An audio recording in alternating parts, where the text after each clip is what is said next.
And we're not just going to go from the jailhouse to the White House. We're going to turn the White House into a greenhouse, and the world will be better for it. I thought this campaign was going to be like the most scary, divisive, ugly election I had ever been a part of, and I've run a bunch of times, and it's always been, you know, it's always been right out there, you know, kind of like, how dare you dare to run? We always hear a little bit of that. And I thought this would be like spoiler on steroids in this campaign, but it's actually been exactly the opposite. It's been like handing out candy at Christmas or Kwanzaa or Hanukkah. Yeah. In fact, there are 90 million voters out there right now who are voting with their feet by saying they are not going to vote for Barack Obama. They are not going to vote for Mitt Romney. We just need to get the word out that they do have someone to vote for.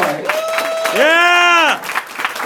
And it is all about getting that word out, because who would have thought in their right minds that the people of Tahrir Square or Tunisia were going to turn politics on its head in the course of 2 to 3 weeks after 40 years of an entrenched dictatorship? If they could do it in 2 weeks, we can do it in 4 weeks. Woo!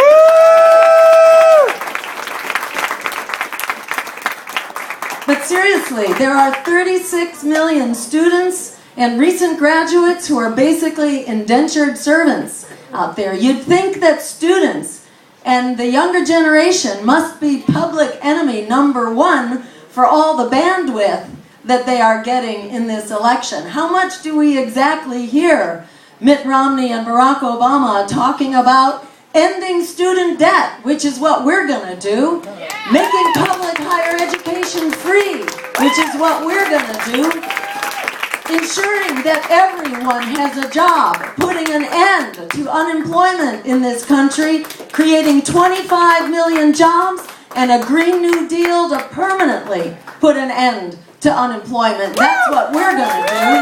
Yeah!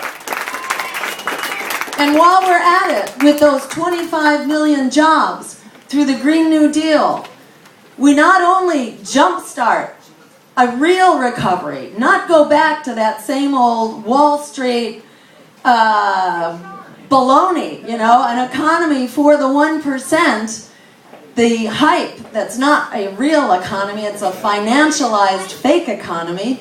We're going to create a real local economy that puts people first, an economy that works for everyday people, and it actually makes wars for oil obsolete because it creates green energy right here at home. Yeah!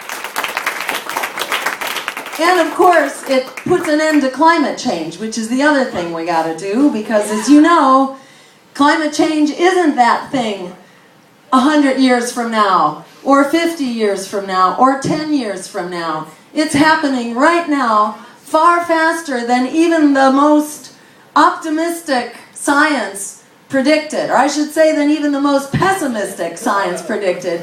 It's far worse. Even that pessimistic science is proving far too optimistic, which is why we need to declare a national state of emergency and enact the Green New Deal right now. Yeah! And for people who say, you know, oh no, how could we? You know, how could we stand up and actually vote for a third party? How can you do that? So let me back up and say we all need to be in this election like political therapists and help our friends who are in an abusive political relationship break up with that abuser and get their lives back on track. Because, you know, people go around and they give the excuses of that political abuser. It's like, oh, he really loves me in his heart. I know he does. He didn't mean to take away my job and my home and my college education and my credit worthiness and all the rest. You know, he didn't mean it. It's just that, you know, the Republicans made him do it. It'll be better next year.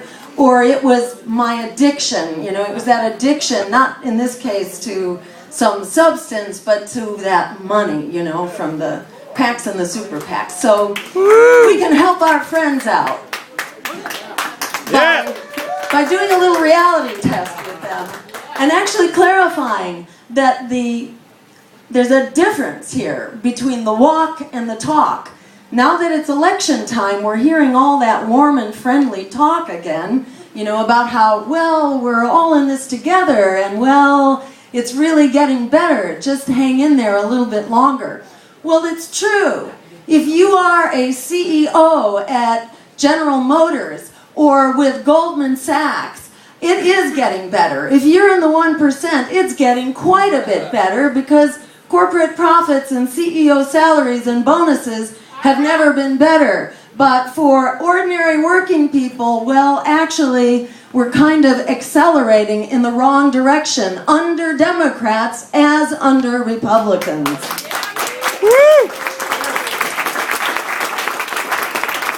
And when people say they're worried about wasting your vote, well, the truth is to go into the poll, into the voting booth, and to vote, to pull the lever for either corporate-sponsored candidate, basically just gives them a mandate for 4 more years of Wall Street rule. That is the definition of throwing away your vote.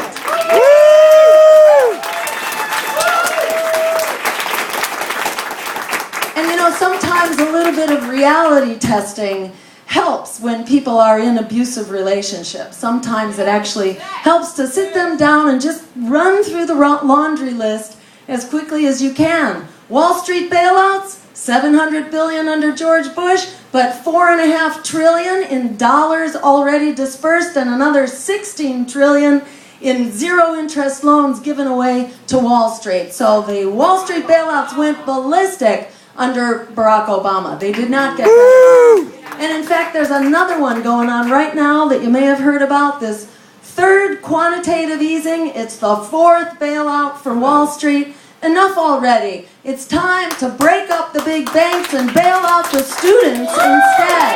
Yeah!